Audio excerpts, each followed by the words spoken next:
I'm just having a very chill day reading one of my favourite books. This is a book all about the extinct animals of Madagascar. Why not have a flip through? This is the skeleton of a Paleopropithecus, or a sloth lemur.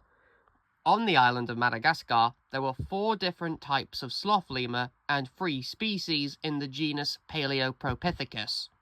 Their bodies were built a lot like modern-day sloths, hence the name. All 3 species of Paleopropithecus were spread out throughout the island. This, right here, is my favourite species of sloth lemur and second favourite type of lemur overall. This is Babacotia, which was restricted to the north and northwestern portions of the island.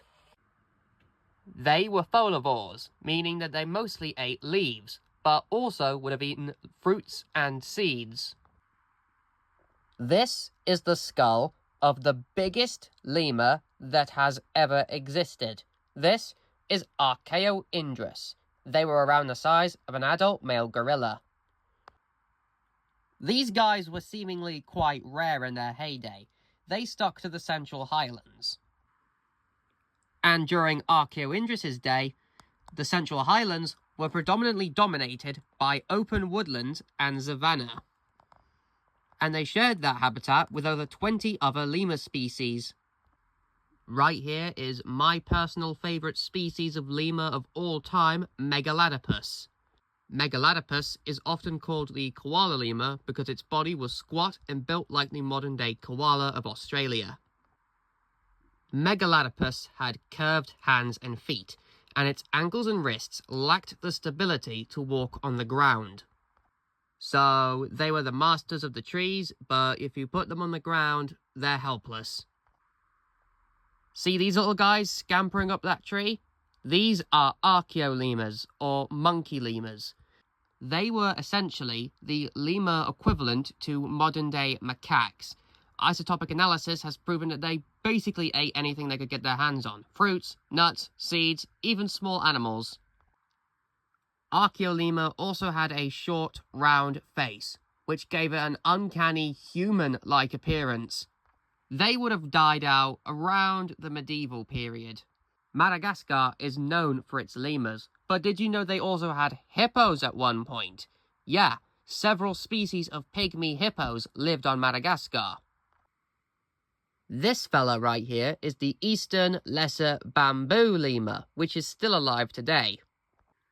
Although, if you ask me, I can make out some yellow accents on its fur right here. And that indicates that it's actually a golden bamboo lemur. This right here is Madagascar's own unique species of crocodile, Voe robustus. Their name comes from the Malagasy word for crocodile, and they were presumably more terrestrial than other species of crocodiles. I've already done a video on Voe if you want to go check it out. You see that? That is a giant tortoise. In fact, Madagascar had 2 different species of giant tortoise, this one being Aldabrachelys abrupta.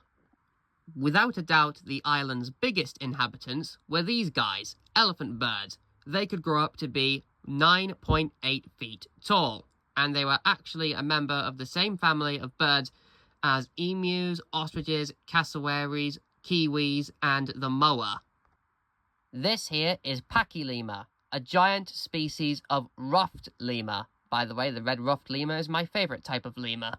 They were herbivores and predominantly ate fruit. They would have been useful for the ecosystem as they were seed dispersers.